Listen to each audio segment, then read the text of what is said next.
G'day guys, Lockie here from Athletes Authority, here with one of our athletes, Dan Alessi. Now Dan, we often joke about our business model being pretty terrible because when we're successful, we actually say goodbye to our athletes. And you're one of those athletes that we're saying goodbye to today. Mate, we probably want to just have a bit of a chat around your career initially and then what brought you to Athletes Authority. So do you want to shed a bit of light on that, mate? Yeah, I suppose when I sort of dropped out of that professional environment a few years ago, I came to you guys to fill that gap in strength and conditioning and to keep me sort of bulletproof while I was playing semi-professionally back in Sydney. So that was a couple of years ago now when I first came to you guys. I think it was about 3 years ago. Yeah. I was just looking to maintain and sort of bulletproof myself while I was playing semi-professionally here in Sydney, and fast forward to now, and I've been playing overseas in Italy and the UK, and due to COVID, come back to Sydney and back training with you guys again, preparing for another season, which is starting this weekend. Yeah, fantastic. So obviously you're a soccer player or football, depending on which country you form from. You've been exposed to a number of different environments in the football world, both professional and semi-professional. What sort of, I suppose, ties in here? Obviously, one of our big things is to try and bring that professional sport to the amateur ranks, and for those semi-professional players that are still hunting out a professional field. So is there anything that in particular stood out to you here that made you feel a little bit more comfortable from that professional setting? Yeah, I guess the environment here with facilities very much feels like a professional facility with the gym and sort of the technology that you guys use to do all the testing and screening is second to none, in my opinion.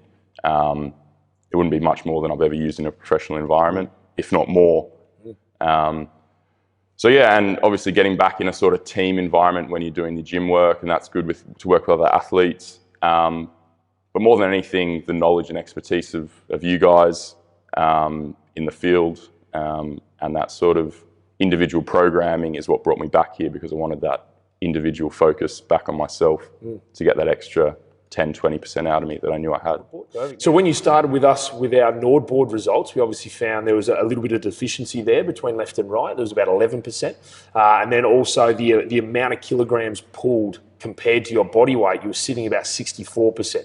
Obviously, the retest we've done recently, we've started to show you up to about 95%, so almost at that threshold that we love to see of 100% body weight, but also that asymmetry is closed down to about 3% now as well, which is obviously a big goal of yours when you came to us to get, as you said, bulletproof, a bit more resilient, and obviously to set you up well for a good season. So hopefully, that type of resilience work is a key factor that we can rely on this year.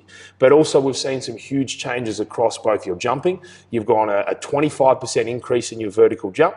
You've also gone about a 30% increase in hopping as well, which for us, they're metrics that obviously help us know that the programs that we're doing are helping. But it's also from you, surely that gives you a bit of confidence going into the season as well.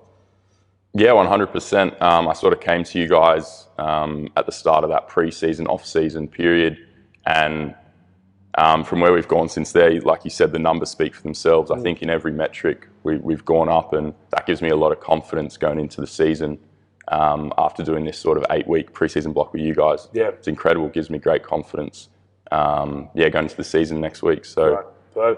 And to be honest, probably the most important question is we have a lot of people come in here, tell a lot of jokes, but obviously not a lot compared to my one. So is that something that gets you through the day as well?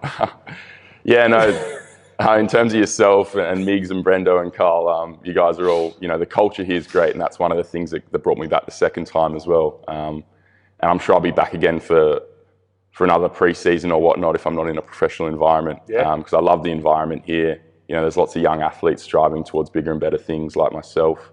And it helps when you've got a couple of blokes that are like-minded and can have a laugh with you. Yeah, good. I suppose one thing we'll finish off with is whether it be a young athlete that's watching this or someone in the exact same shoes as you, what advice can you give them in regards to what you're getting here that you feel like you might see in other younger athletes or athletes you've worked with or trained with that they're not getting, something that they might be able to capitalise here, maybe one or two things that you think?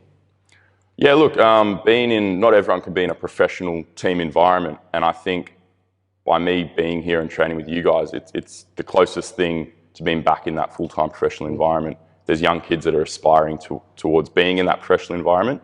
You got to get your body up to the standards to perform at that level. And I think you guys are the experts for me in this area in helping me prepare to get back to that, higher level where I'd have no chance of doing it by myself in terms of the knowledge and expertise you guys have in periodizing, load management, and just pure performance to get back on the field. So, yeah. Fantastic. Well, mate, sad to see you go, but happy to see you leave. Yeah, Have a good one, eh? Me too. Cheers for everything. Cheers.